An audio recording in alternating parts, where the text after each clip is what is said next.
Good morning students. Good morning sir. आज आप पढ़ोगे class 12th chapter number first, इकाई फर्स्ट में आता है चैप्टर नंबर फर्स्ट, विद्युत क्षेत्र तथा आवेश, स्थिर विद्युत की। इसमें आप आवेश के बारे में और विद्युत क्षेत्र के बारे में पढ़ोगे। बहुत ही टेस्ट चैप्टर है, आपके जनरल तौर पर घरेलू जितने भी उपकरण हैं वो सभी विद्युत से ही रिलेटेड है। ठीक है, तो चैप्टर का नाम फर्स्ट है आपके विद्युत आवेश एवं क्षेत्र। विद्युत आवेश एवं क्षेत्र इंग्लिश में कहते हैं electric charge and field. Electric field. इसमें सबसे पहले आता है ये स्थिर विद्युत्की के अंतर। ठीक है ना, स्थिर विद्युत्की के अंतर।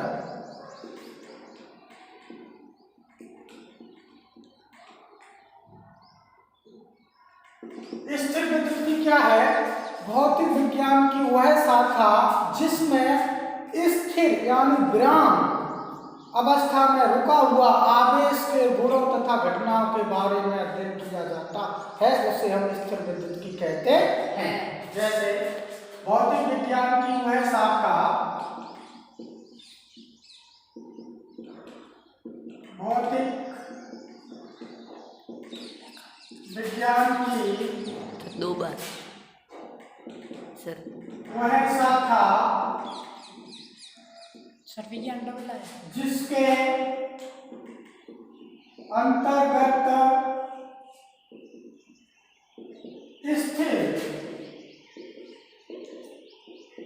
स्थिर आवेश, स्थिर आवेश के गुणों तथा घटनाओं का अध्ययन किया जाता है। अध्ययन किया जाता है, स्थिर विद्युत्की कहलाती है।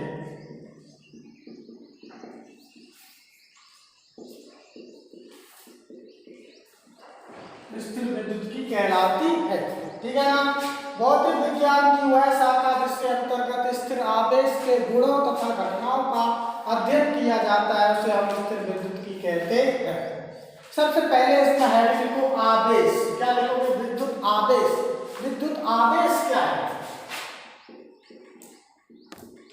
विद्युत आवेश, इलेक्ट्रिक चार्ज।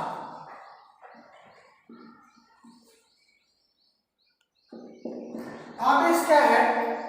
आवेश पदार्थ का वह गुण जो अपने चारों ओर विद्युत क्षेत्र तथा चुंबकीय क्षेत्र उत्पन्न करता है या अनुभव करता है, उसे हम विद्युत आवेश कहते हैं। पदार्थ का वह गुण जो अपने चारों ओर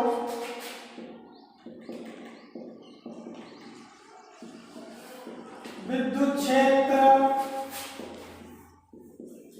तथा चुंबकीय क्षेत्र उत्पन्न करता है या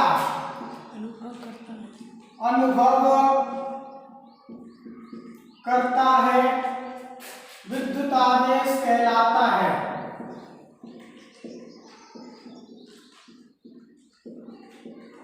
विद्युत आवेश कहलाता है, यानी कोई पदार्थ का वह गुण जो अपने चारों तरफ विद्युत क्षेत्र तथा चुंबकीय क्षेत्र उत्पन्न करता है या अनुभव करता है, विद्युत आवेश कहलाता है। ठीक है ना, electric charge property of matter around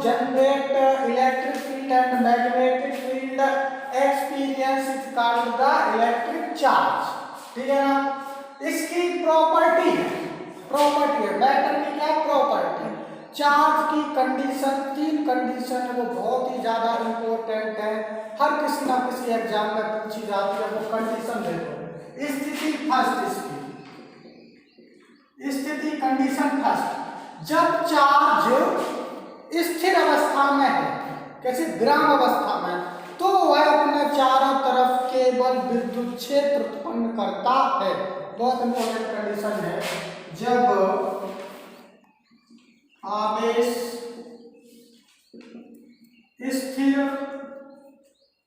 अवस्था में है तो वह अपने चारों ओर केवल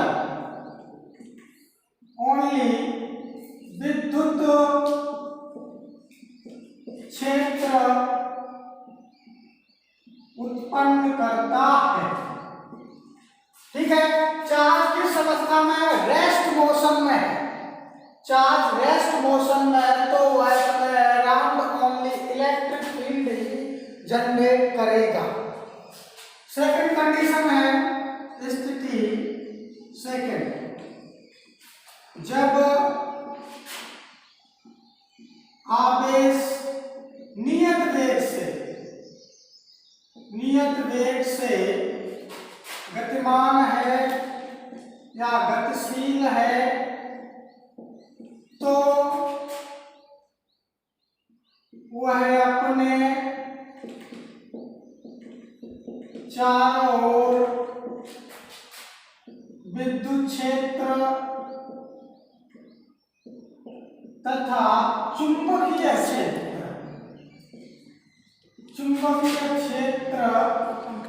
उत्पन्न करता है, ठीक है ना। जब आवेश कैसे वेग से, नियत वेग से गतिमान है तो वह अपने चारों ओर विद्युत क्षेत्र तथा चुंबकीय क्षेत्र उत्पन्न करता है। कंडीशन स्थिति इसकी थर्ड है, जब आवेश त्वरित गति से गतिमान, किससे, इंस्टेंटेनियस वेलोसिटी से एक्सीलरेट कर रहा है, त्वरित गति से गतिमान है, जब आवेश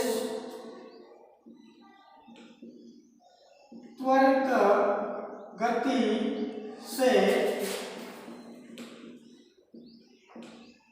गतिशील है तो वह अपने चारों ओर विद्युत क्षेत्र तथा चुंबकीय क्षेत्र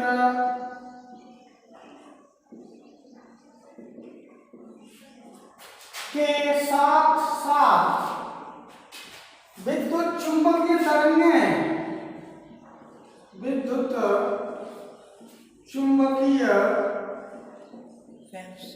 तरंगें भी उत्पन्न करता है, ठीक है ना। 3 कंडीशन हो गई, जब आवेश स्थिर अवस्था में, रेस्ट मोशन, ठीक है, रेस्ट स्टेबल स्थिर अवस्था में तो वह अपने चारों तरफ केवल विद्युत क्षेत्र उत्पन्न करता है। जब आवेश नियत वेग से गतिशील है तो वह अपने चारों तरफ विद्युत क्षेत्र तथा चुंबकीय क्षेत्र उत्पन्न करता है। जब आवेश त्वरित गति से गतिशील है तो वह अपने चारों ओर विद्युत क्षेत्र चुंबकीय क्षेत्र के साथ साथ विद्युत चुंबकीय तरंग, electric field, magnetic field and electromagnetic waves भी उत्पन्न करता है। ये 3 कंडीशन बहुत इंपॉर्टेंट है, हर एग्जाम में पूछी जाती है, ठीक है ना। चार्ज की, इसके बाद आता है चार्ज के टाइप्स ऑफ चार्ज, आवेश के प्रकार। आवेश 2 प्रकार के होते हैं, आवेश के प्रकार, ठीक है ना। आवेश 2 प्रकार के होते हैं, ठीक है, ये लिख लेना अच्छे से, इधर लिख दो। आवेश के प्रकार, आवेश 2 प्रकार के होते हैं, 2 प्रकार के होते हैं। ठीक है ना। पहला है धनावेश, धनावेश भी बोलते हैं। दूसरा है ऋणावेश, पॉजिटिव और नेगेटिव। ऋणावेश पॉजिटिव चार्ज, नेगेटिव चार्ज। ठीक है ना। Positive charge, negative charge. ठीक है ना। अब इसमें पहले धनावेश समझो। क्या समझोगे? धन आवेश चार्ज किसे कहते हैं?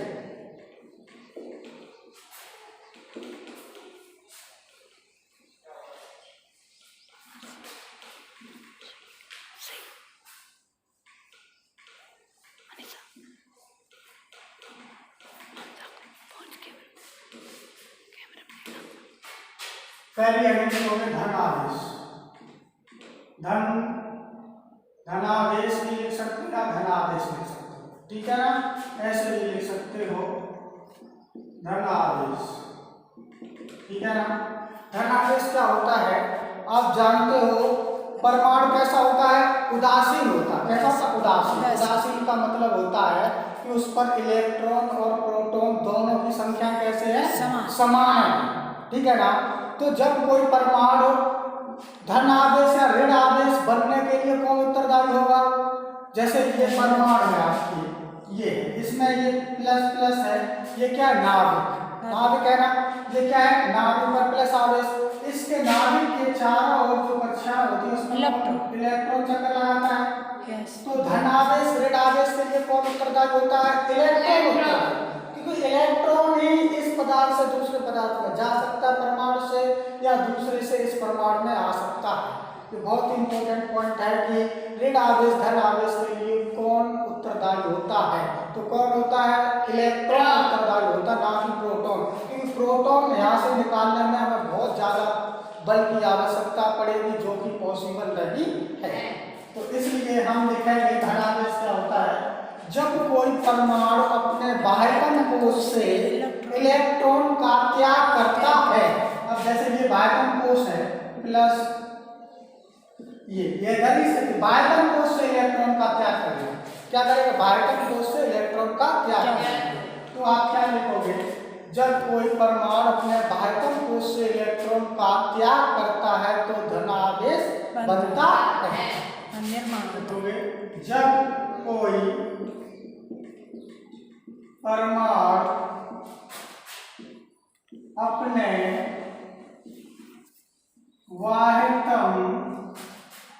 बाह्यतम कोश या कक्षक, ठीक है ना।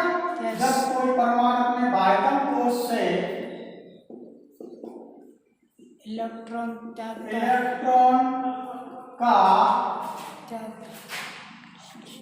त्याग सैक्रिफाइस त्याग करता है तो धन आवेश बनता है, निर्माण होता है। हाँ, धन आवेश बनता है, धन आवेश बनता है। इसको सिंबल से भी आप नोट कर सकते हैं। जैसे प्रोटॉन की संख्या कैसी है? अधिक है, और इलेक्ट्रॉन की संख्या कम है। तो इसको हम कौन सा चार्ज देंगे? प्लस। ठीक है। प्रोटॉन ग्रेटर देन इलेक्ट्रॉन, ठीक है ना। तो कौन सा आवेश निर्माण होगा? धन आवेश। दूसरी हेडिंग है ऋण आवेश, नेगेटिव चार्ज या ऋण आवेश, ऋण आवेश, ठीक है ना। इसमें क्या होता है? अभी तो इसने त्याग किया है, अब क्या करेगा? किसी अन्य परमाणु के बाह्यतम कोश से इलेक्ट्रॉन क्या करेगा? ग्रहण करेगा। जब कोई परमाणु लिखोगे, जब परमाणु अपने जब परमाणु अपने बाह्यतम कोश में अन्य दूसरे, ठीक है ना, अन्य परमाणु से इलेक्ट्रॉन ग्रहण करता है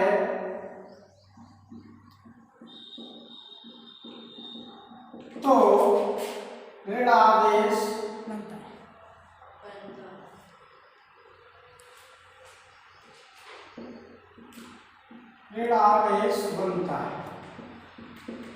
ठीक है ना, बनता है।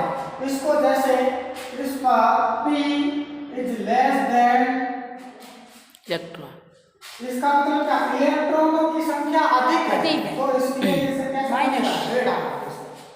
ठीक है, कैसा बनेगा, ऋण आवेश। ठीक है ना, धन आवेश कोई परमाणु से अपना त्याग करेगा, ऋण आवेश अपने परमाणु में ग्रहण करेगा। इसके दूसरी तरफ से भी परिभाषा लिख देते थे, यानी पदार्थ में जिसमें प्रोटॉनों की संख्या अधिक हो, इलेक्ट्रॉनों की संख्या कम हो, उसे धन आवेश कहते हैं। जिसमें इलेक्ट्रॉनों की संख्या अधिक हो, प्रोटॉनों की संख्या कम हो, उसे भी हम ऋण आवेश बोलते हैं।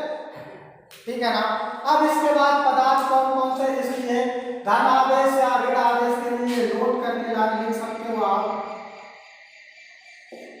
धन आवेश और ऋण आवेश के लिए धन आवेश ऋण आवेश के लिए केवल इलेक्ट्रॉन उत्तरदायी होता है,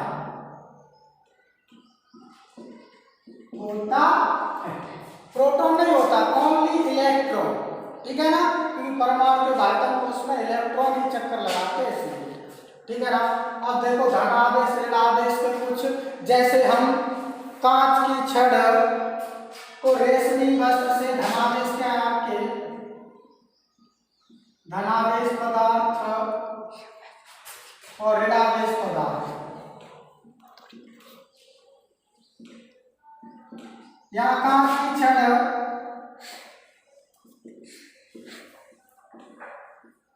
कांच की छड़ कैसी है, धनावेश, और रेशमी वस्त्र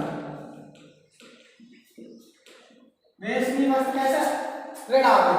कांच की छड़ को रेशम के वस्त्र से रगड़े तो कांच की छड़ पर धनावेश आ जाएगा और रेशम के वस्त्र पर ऋणावेश आ जाएगा। जैसे ही आपके सूखे बाल और कंघे से अपने कंघी करते हो, तो कंघे पर तो ऋण आवेश आ जाएगा और सूखे बाल पर कौन सा आ जाएगा, धन आवेश आ जाएगा। नायलॉन की रॉड को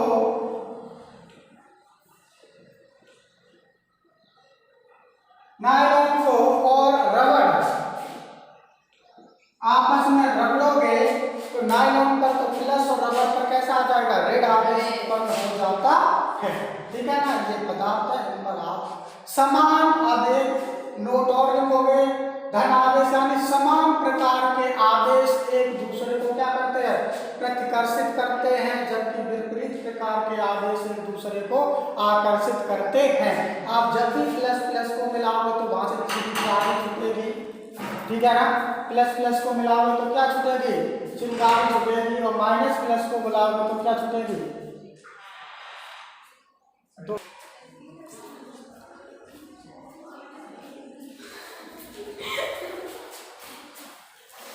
धन आवेश ऋण आवेश आपने पढ़ लिया। इसके बाद आप पढ़ोगे, नोट करके एक लिख लो,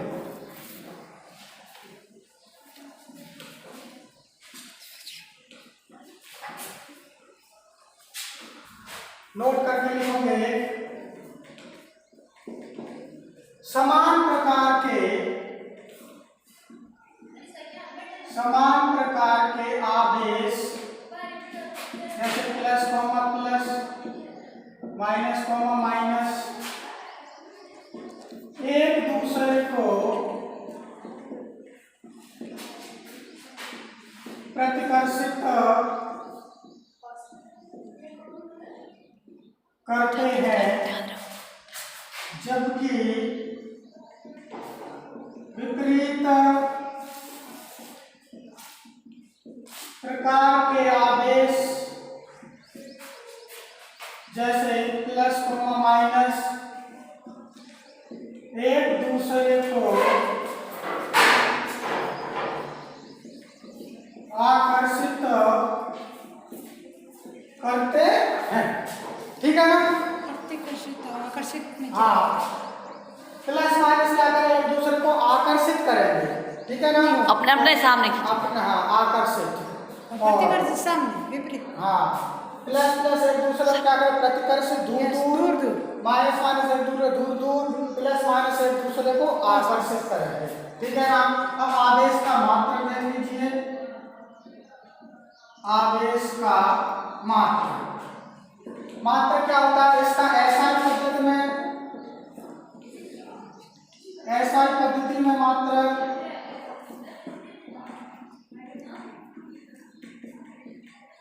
कूलाम क्या है कूलाम इसको C से डिनोट करते हैं।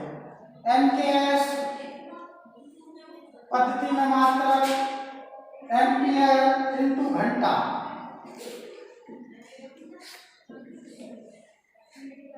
ठीक है ना। एम्पियर इनटू घंटा। हाँ एम्पियर इनटू घंटा। छोटा मात्रक इसका है फ्रैक्लन। छोटा मात्रक फ्रैक्लन। बड़ा मात्रक फेराइड। बड़ा मात्रक क्या है फेराइड। ठीक है ना। इसका मान कितना होता है इलेक्ट्रॉन का मान होता है इसे इलेक्ट्रॉन का मान होता है -1.6 × 10⁻⁹ कूलम। आवेश का हाँ आवेश का। ठीक है ना। प्रोटॉन का मान होता है +1.6 × 10⁻⁹ कूलम। ठीक है ना। ये आवेश का मात्रक इसको सीख ले लेना अच्छे से नोट्स बनाओ। फिर इसके बाद अगली हेडिंग हम आपको पढ़ाते हैं आवेशन की विधियां। ठीक है चलो।